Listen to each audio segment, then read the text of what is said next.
Itu yang terjadi. Nah, dalam kondisi itu pas benar ketika kami tim pokok ajaran menghayati, inilah BKSBS yang sesungguhnya.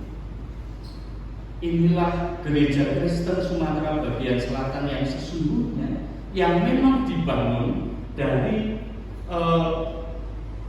perbedaan-perbedaan teologi.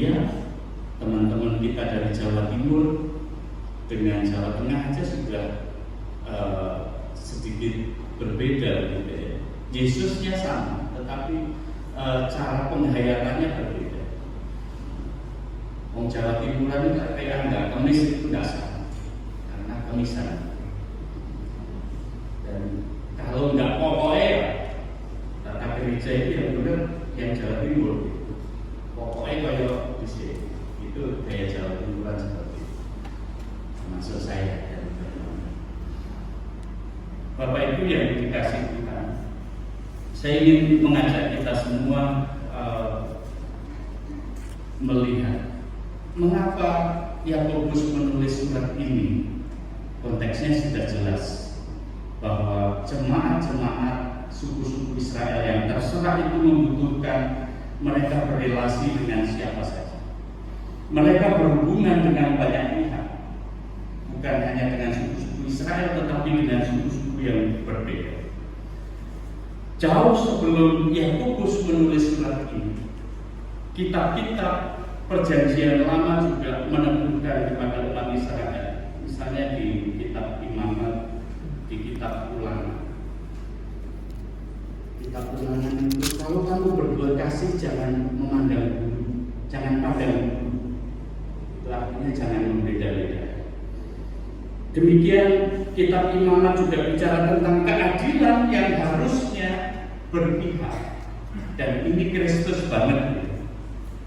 Keadilan Yesus Kristus itu kan keadilan yang berpihak, bukan keadilan yang timbangannya sama rata begitu, tetapi keadilan yang berpihak kepada mereka yang direndahkan derajatnya, yang tidak diuangkan, yang kurang lebih terbuang dan nggak dilihat oleh siapapun.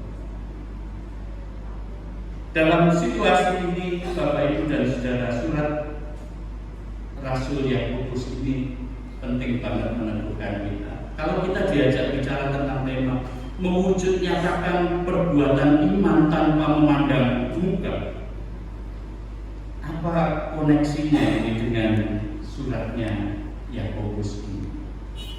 MPHB, masa perayaan hidup berkeluarga, berkeluarga yang dirayakan. Apa yang mau kita rayakan dengan hidup yang sekarang ini sudah nyaman, sudah ya pokoknya nggak kayak zaman dulu lagi deh. Apa yang mau kita rayakan dengan tema ini? Kalau tema besar kita itu menjadi keluarga yang menghayati penyertaan Tuhan, keluarga yang mewujud menyatakan perbuatan iman tanpa memandang muka. Perbuatan iman, saya nggak mau masuk dalam tata bahasa karena perbuatan iman, ada perbuatan iman, bahwa kalau kita tahu ya fokus kuatnya kan di iman tanpa perbuatan adalah mati gitu kan. Apa yang dimaksud? Saudara-saudara yang dikasih Tuhan, nampaknya jangan memandang muka ini, kita diajak bersama-sama keluarga dalam relasi dengan Tuhan dan segenap ciptaan ini harus kita bangun, jangan memandang muka. Bagaimana kita menghayati ini?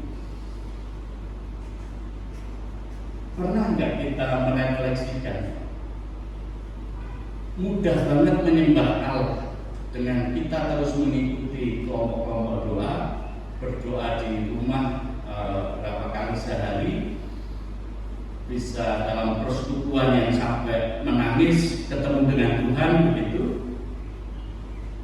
Tetapi ketika kita melihat pohon-pohon ditebang dan dibakar habis, kita nggak pernah tersentuh, nggak pernah menangis menangis dan menganggap biasa saja. Ini bagian dari relasi yang memandang muka.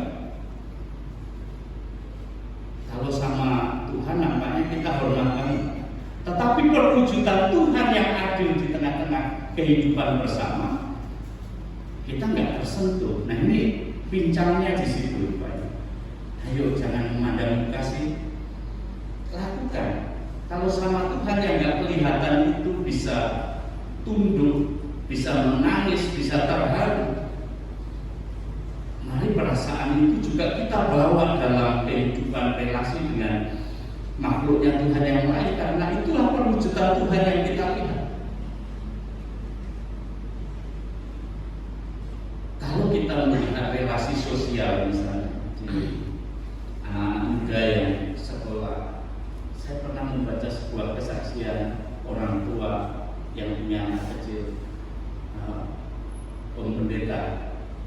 Anak saya itu tiap pulang cerita, dia sanggupnya hanya 5.000, tapi dia selalu berbagi. Ada satu anak yang selalu kalau jajan pasti dia rangkul, diajak untuk jajan.